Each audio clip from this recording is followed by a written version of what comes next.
दोस्तों, recurrent shoulder dislocation का मतलब होता है बार बार में शोल्डर डिसलोकेट होना। अगर आप इसका इलाज नहीं कराते हैं तो इससे आपके शोल्डर में क्या तकलीफ आ सकती है, हम इसी टॉपिक पर आज बात करेंगे। बहुत ही महत्वपूर्ण टॉपिक है।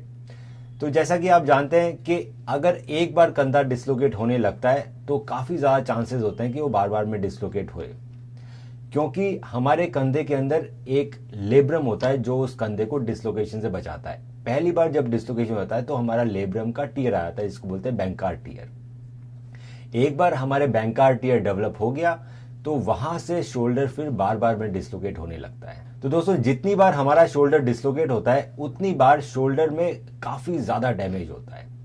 पहला डैमेज होता है लेब्रम में, वो लेब्रम टीयर आपका बढ़ता रहता है।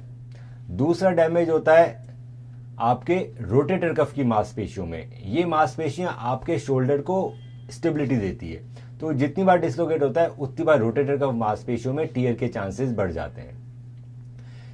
ह्यूमरल हेड, जो हमारे हाथ की जो हड्डी है उसका जो ऊपर वाला गोला है उसको हम ह्यूमरल हेड बोलते हैं। तो जितनी बार हमारा कंधा डिसलोकेट होता है उतनी बार ह्यूमरल हेड के अंदर बड़ा खड्डा होने के चांसेस बढ़ जाते हैं। तो अगर आप इसका इलाज नहीं कराएंगे और वो आपका शोल्डर बार बार में डिसलोकेट होता रहेगा तो एक समय ऐसा आएगा कि आपका जो लेब्रम है वो बिल्कुल खत्म हो जाएगा और साथ साथ में वहां से बोन भी खिंचने लग जाएगी।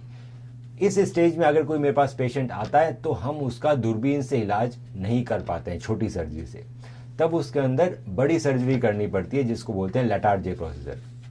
ये भी सर्जरी दूरबीन के द्वारा ही होती है, पर इसके अंदर हड्डी का एक छोटा सा टुकड़ा काट के वहां पे लेब्रम के पास ग्लिनोइड पे चिपकाया जाता है ताकि आपका शोल्डर डिसलोकेट नहीं हो। इसे बोलते हैं बोन ब्लॉक प्रोसीजर।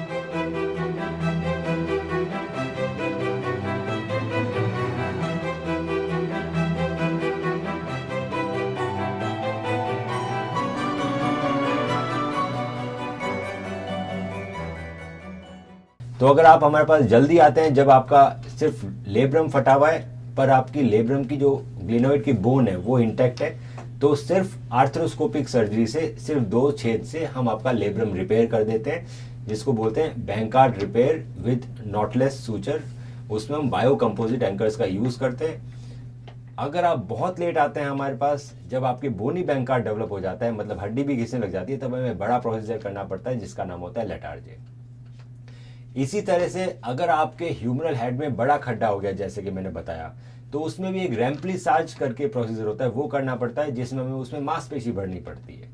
अगर बार बार में डिसलोकेट होने की वजह से आपका रोटेटर कफ टीयर हो रहा है तो हमें उसको भी ठीक करना पड़ता है। तो आप जितना लेट करोगे उतना डैमेज आपके शोल्डर में बढ़ता जाएगा, उतनी ज्यादा और उतनी बड़ी सर्जरीज आपको करवानी पड़ेगी अपने शोल्डर को ठीक करने में। इसके अलावा जिन लोगों का बहुत बार कंधा उतर गया उनका कंधे का कार्टिलेज भी खराब होने लगता है।